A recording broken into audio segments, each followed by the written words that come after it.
চাবুৱাৰ দিনজয় গাঁও পঞ্চায়তৰ পৰা ৱাৰ্ড কৰ্তন কৰাক লৈ মেৰেলি পথাৰত ৰাইজৰ প্ৰতিবাদ।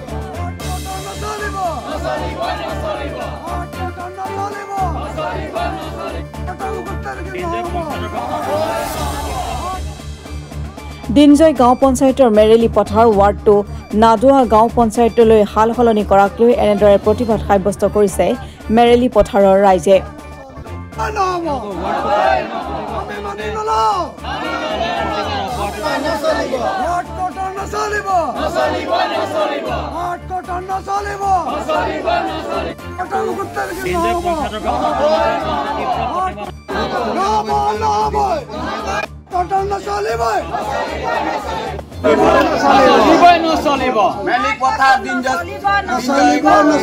এইটো আমাৰ আমি এতিয়া বিশেষ সূত্ৰে অলপ গম পাইছোঁ যে আমাৰ যিটো মানে দিনজয় পঞ্চায়তত আমি যিটো আগৰ পৰা মেলিপথাৰ গাঁওখন বা মেলিপথাৰ ৱাৰ্ডটো আছিলে, এই মেলিপথাৰ ৱাৰ্ডটো বৰ্তমান এতিয়া নাদোৱাৰ পঞ্চায়তলৈ ইয়াক মানে কৰ্তন কৰি তালৈ লৈ যোৱা হৈছে। এইটো ক্ষেত্ৰত আমাৰ যথেষ্ট আমাৰ মানে আমি অসুবিধা আহি পৰিছে। যেনেকৈ আমাৰ কিছুমান জ্যেষ্ঠ ব্যক্তি আছে, কণ ছাত্ৰ ছাত্ৰী আছে, তাৰ পঞ্চায়তলৈ যাবলৈ হ'লে যথেষ্ট অসুবিধা আহি পৰিছে আৰু আমি অনাগত দিনতো আমাৰ বহুত ধৰণৰ সমস্যা আহি পৰিব। আৰু যাতে আমি চৰকাৰলৈ আৰু আমাৰ বিধায়ক মহোদয় আৰু নিৰ্বাচনী বিষয়ালৈ আমি অনুৰোধ জনাইছোঁ যাতে এই ব্যৱস্থাটো আগতে যি ধৰণে আছে ঠিক সেইধৰণে আমি দিনজয় পঞ্চায়তত থকাটো বিচাৰোঁ।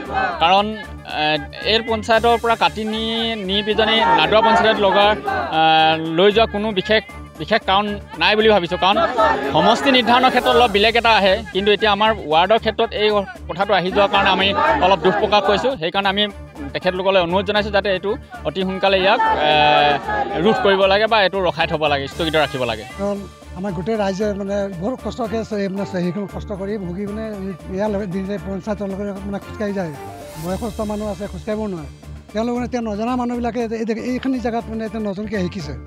আৰু ইয়াৰ পৰা যদি বদলি হৈ যায় তাহলে মানে ইমান দূৰলৈ নাদোৱালৈ আমি দেখাই নাই, কিছুমান মানুহ বহুতে মানুহ দেখাই নাই। আৰু কোন কেনেকৈ যাব, বিচাৰি যাব, ইমান কষ্ট যাব, বহুত কষ্ট পাব সেইকাৰণে ৰাইজে। সেইটো কাৰণে আমি মানে এইটো পঞ্চায়তটো আমি কৰ্তন কৰিব নিবিচাৰোঁ।